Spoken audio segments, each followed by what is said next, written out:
अच्छा, जैसे कि हमने देखा रमीज़ राजा जो हमारे एक वेल नोन कमेंटेटर मैं कहूँगा उनको अभी फ़िलहाल, तो कमेंटेटर हैं उनका अभी जो मैं टेस्ट मैच में मैंने कुछ जगह सुना जो उन्होंने बाबर को हाइलाइट किया है, बाबर का ज़िक्र किया उस कमेंट्री के अंदर बीच-बीच में, तो उससे कुछ ऐसा लगा कि जैसे वो एज़ अ स्पोर्ट्स कमेंटेटर नहीं बल्कि वो एक फ़ैन की तरह कमेंट्री कर रहे हैं बैठ के, कि वो एक ही प्लेयर को थोड़े-थोड़े टाइम बाद सबको रिमाइंडर दे रहे हैं कि हाँ भाई he is the part of Pakistan. जी, वी ऑल नो दैट कि वो एक पार्ट है पाकिस्तान टीम का और रहेगा इंशाल्लाह जब तक वो रिटायर नहीं होता। तो उसमें आपको बार-बार एक चीज़ मेंशन करने की या वही चीज़ आपको बार-बार रिपीट करने की मेरे नहीं ख़्याल से की ज़रूरत पड़नी चाहिए, बिकॉज़ आपकी पाकिस्तान टीम अभी भी बहुत अच्छा परफ़ॉर्म कर रही है। तो एक प्लेयर को मेरे हिसाब से बाबर को इतना बड़ा इश्यू नहीं बनाया जाए। बाबर आज़म बाकी प्लेयर्स की तरह ही है, वो हमारे लिए रिस्पेक्टेड है।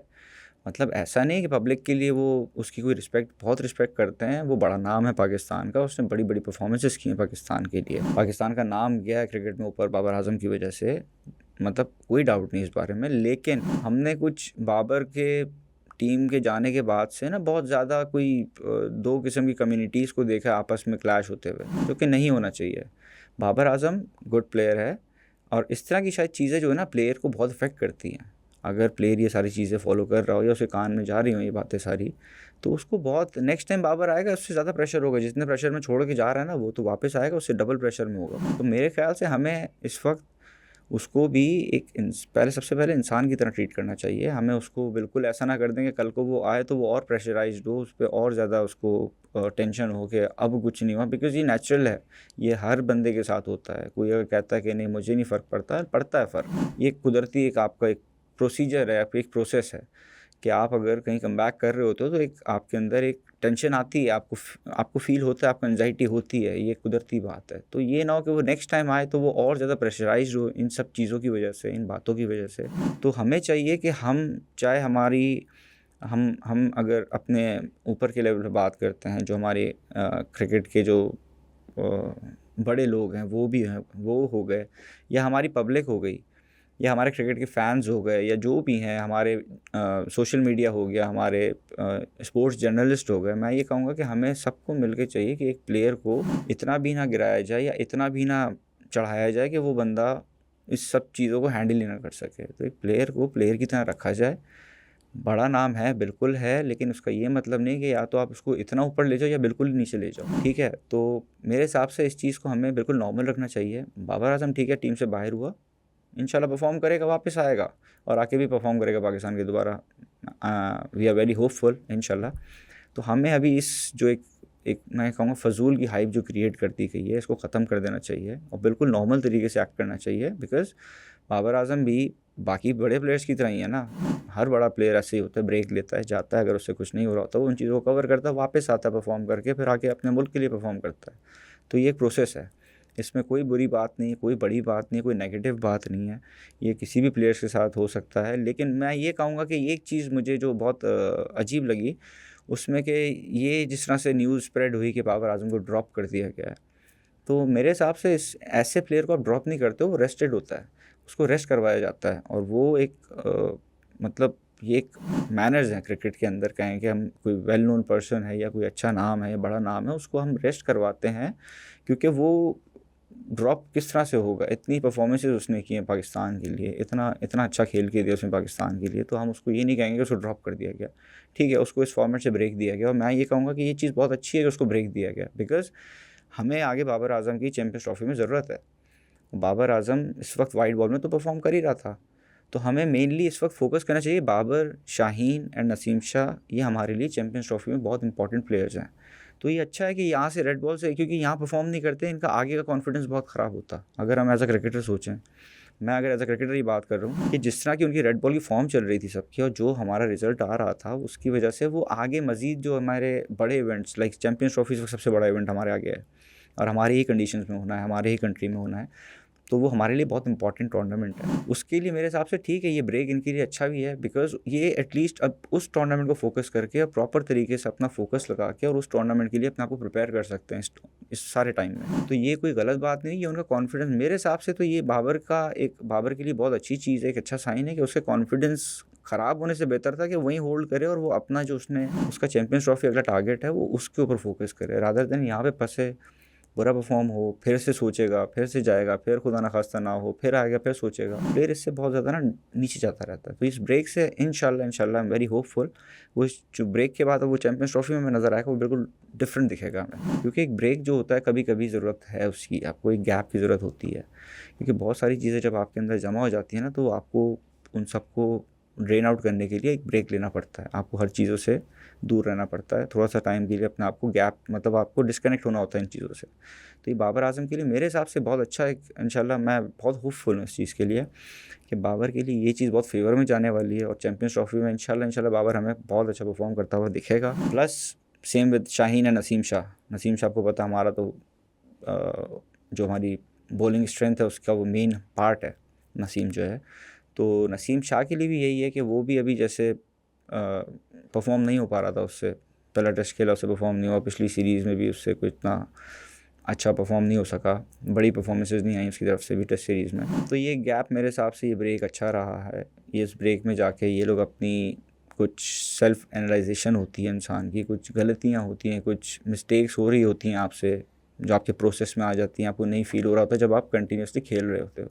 बट जब आप ब्रेक लेते हो ना, जब आप थोड़ा सा जाते हो वापस, तो आप बहुत सारी चीज़ें सोचते हो। एक प्लेयर के साथ होता ही है, जब वो चल रहा होता है, खेल रहा होता है, खेल रहा होता है, खेल रहा, ठीक है परफॉर्मेंस नहीं हो रही, लेकिन खेल रहा है, उसको उतना समझ नहीं आता। लेकिन जब मेरे हिसाब से जो गैप आया है इसमें काफ़ी चीज़ें वो एनालाइज करेंगे जाके, क्योंकि प्लेयर जब एक ब्रेक पे जाता है, जब वो डिस्कनेक्ट होता है अपने एक शेड्यूल से, जो एक उसका रेगुलर बेसिस पे काफ़ी टाइम से टूर्स और काफ़ी टाइम से सीरीज़ क्रिकेट एंड ऑल, तो लाज़मी बात है कि थोड़ा सा एक इस तरह का एक ब्रेक जो है वो कभी कभी प्लेयर्स के लिए बहुत अच्छा भी एक पॉजिटिव रोल प्ले कर जाता है। तो मेरे हिसाब से हमें बाबर को बहुत ज़्यादा मतलब इतना ज़्यादा हमें बाबर को लेके बहुत हाइप नहीं क्रिएट करनी चाहिए कि कुछ कहते हैं कि जी उसको नाजायज़ बाहर किया। अभी मैं एक पोस्ट ही देख रहा था ये पिछले मैच के लिए, तो साइम अय्यूब को गालियाँ दे रहे थे लोग, किस लिए कि वो कामरान गुलाम के साथ तो लंबी पार्टनरशिप खेल रहा था, बाबर के साथ नहीं खेली उसने। तो ये कोई रीज़न नहीं हुआ, मतलब लोग इस तरह के नेगेटिव कमेंट्स पास कर रहे होते हैं, मतलब देख के हंसी आती है कि किस तरह की बातें हो रही हैं ना, कि मतलब लोग किसी भी लेवल तक चले जाते हैं। हमें चाहिए कि हम नॉर्मल रखें, हर चीज़ को नॉर्मल ही है। वंस वो वापस आएगा वो सब चीज़ें नॉर्मल हो जाएंगी वापस से। तो हमें इस चीज़ को इतना ज़्यादा इशू नहीं बनाना चाहिए, इतनी ज़्यादा कोई इसके ऊपर हमें हाइप नहीं क्रिएट करनी चाहिए। ये नॉर्मल सी बात है, बड़े बड़े नाम जाते हैं, टीम से बाहर होते हैं, वापस आते हैं, दोबारा से खेलते हैं अपनी कंट्री के लिए, तो उसके साथ भी ऐसा ही होना है। नसीम शाहीन के साथ भी सेम ही होना है। तो ये है कि हमें सिर्फ रेड बॉल के लिए स्पेशलिस्ट की ज़रूरत थी, जो कि हमने अभी खिलाया तो हमें नज़र आया उसका रिज़ल्ट, और यही हमने करना है। हमें हर फॉर्मेट के अंदर अपने स्पेशलिस्ट जो प्लेयर्स हैं, T20 के T20 में होने चाहिए, वनडे के वनडे में होने चाहिए, और टेस्ट मैचेस के टेस्ट मैचेस में होने चाहिए। तो हमें ये चीज़ करनी पड़ेगी, हमें अपने स्पेशलिस्ट एक मतलब स्पेशलाइज्ड जोन्स बना के तीनों फॉर्मेट्स के हिसाब से, और उसके हिसाब से हमें टीम को बिल्ड करना होगा, ताकि हम, क्योंकि हम एज अ प्लेयर अगर मैं देखूं हमारे पास बहुत टैलेंट है, और सिर्फ ऊपर लेवल पे नहीं है। अगर हम ग्रास रूट देखते हैं, हम अंडर 13 देखें, अंडर 15 देखें, इस लेवल से टैलेंट आना शुरू हो गया हमारे पास। क्योंकि मैं खुद अकेडमी में कोचिंग करता हूँ, तो मैं देखता हूँ माशाल्लाह 13 साल का बच्चा, 10 साल का, 11 साल का बच्चा, आप एक्सपेक्ट नहीं करेंगे ऐसे खेल सकता है, वो इस एज में इतना अच्छा खेल रहा है। तो इसका मतलब हमारे पास बहुत छोटी एज से टैलेंट है, बट बात वही है कि हमें उस टैलेंट को किस तरह से कैरी करना है, हमें उस टैलेंट को हमने आगे मज़ीद और बड़े नाम बनाने किस तरह है। क्योंकि हर आने वाला बच्चा पिछले प्लेयर की एक उस चीज़ को कैरी करता है आगे। जैसे हमारे पास में थे जो बड़े नाम रहे हैं, लाइक ज़्यादा पुराना तो मैं नहीं जानता, लेकिन जो हमारे जैसे माजिद खान का नाम बहुत सुना हमने, सईद अनवर का नाम बहुत सुना हमने इस तरह से बहुत बड़े बड़े नाम सुनते आए हैं। तो लास्ट जो क्रिकेट में मैंने जो देखे नाम, मिसबा भाई थे, यूनुस भाई थे, इंजी भाई थे, यूसुफ भाई थे, मतलब ये बड़े नाम रहे हैं। तो इनकी तरह ही फिर हमारे पास इनकी जैसे ही प्लेयर्स आते गए, ऐसे शफीक आया आगे आगे, हारिस सोहेल बहुत अच्छा प्लेयर आया हमारे पास इन बिटवीन, इस तरह से हमारे पास प्लेयर्स आते चले गए। तो यही हमने करना है कि हमें अपने नए प्लेयर्स के लिए एक एरिया देना है हमने उनको भी, कि वो आएँ और आके अपने अपने आप को शो करें, अपना टैलेंट दिखाएं, अपने टैलेंट से, अपनी फॉर्म से पाकिस्तान टीम को फ़ायदा दें, पाकिस्तान टीम मैचेस जीते, उनका भी नाम हो, मुल्क का भी नाम हो, और ये मिल के चले सिस्टम पूरा। तो हमें ये जो जो हमारे यहाँ पार्टीशन हो चुका है ना इस चीज़ का कि बाबर बाहर क्यों हो गया, बाबर के साथ ज़्यादती हो गई। कोई ज़्यादती नहीं है, कोई मेरे हिसाब से वो नहीं, एक नॉर्मल सी चीज़ है और ये हर कंट्री में हर बड़े नाम के साथ होती रहती है, उसकी फॉर्म के हिसाब से, उसकी परफॉर्मेंसेस के हिसाब से। तो मेरा ये एक मतलब है कि जो कमेंट्री में रमीज़ राजा इतना ज़्यादा इस चीज़ को मतलब वो दिख रहा था कि बहुत ज़्यादा हाईलाइट कर रहे हैं कि बाबर की कमी महसूस हो रही है जैसे उनको बहुत ज़्यादा। तो ये चीज़ नहीं होनी चाहिए। आपके बाकी प्लेयर्स जो अच्छा परफॉर्म कर रहे हैं या जो अच्छा खेल रहे हैं, आपको उनको प्रेज़ करना चाहिए, आपको उनकी तारीफ़ करनी चाहिए, आपको उनको लिफ्ट करना चाहिए। तो मेरा एक यही कंसर्न है कि मतलब इस चीज़ को हमें देखना चाहिए कि ये चीज़ गलत है एज़ अ प्लेयर भी और एज़ अ पाकिस्तानी भी हम यही कहेंगे कि ये चीज़ गलत है। पाकिस्तान टीम का हर प्लेयर उतना ही वैल्यू रखता है जितना एक बड़ा प्लेयर रखता है, क्योंकि वो पाकिस्तान को सर्व कर रहा है। तो हमें हर प्लेयर को, हर इंडिविजुअल को वैल्यू देनी चाहिए, इज़्ज़त देनी चाहिए, क्योंकि पाकिस्तान खेलना एक छोटी बात नहीं है और पाकिस्तान के लिए परफॉर्म करना भी कोई छोटी बात नहीं है। तो हमें हर परफॉर्मर को, हर प्लेयर को, चाहे वो किसी भी रीजन का हो, चाहे वो किसी भी स्टेट का हो, चाहे वो कहीं का भी हो, किसी डिपार्टमेंट का हो, कुछ हो, अगर वो if he is doing well for Pakistan team, then हमें उसको इज़्ज़त देनी चाहिए, हमें उसकी तारीफ़ भी करनी चाहिए, हमें उसको प्रेज़ करना चाहिए, हमें उसको भी वैल्यू उसी तरह करना चाहिए जैसे हम अपने एक स्टार को करते हैं।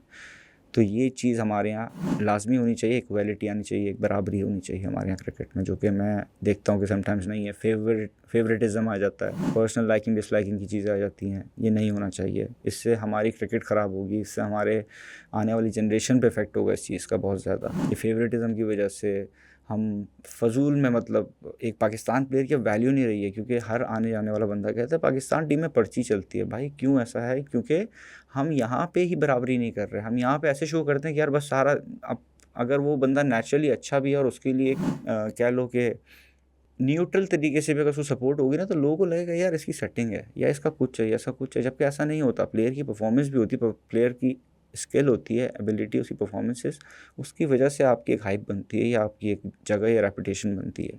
बट हमारे यहाँ अगर एक प्लेयर को हम बिल्कुल ही लाइक जैसे बाबर को यूज़ किया गया, मैं तो ये कहूँगा कि जिस तरह से हम उसको, उसके नाम को यूज़ किया गया, कुछ लोग अपने व्यूज़ बढ़ाने के लिए बाबर को ट्रोल कर रहे होते हैं, कुछ लोग जी वो करने के लिए उसको मतलब बीच में ला रहे होते हैं।